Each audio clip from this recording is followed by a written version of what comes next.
Страната се озова в ситуация, в която нито една политическа сила няма категорично мнозинство да управлява. За BTV новините, Турски компании проявяват инвестиционен интерес в транспортния сектор и обработката на отпадъци у нас. Това стана ясно след среща на президент Росен Плевнелиев с представители на някои от най-големите фирми в Дания.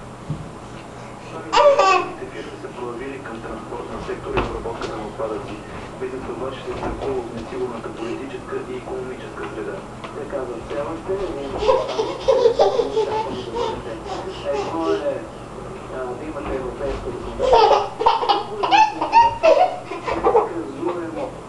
че законите ще спазват и че правилата ще спазват, а няма да се обсъждат в интерес на един или друг съвместно.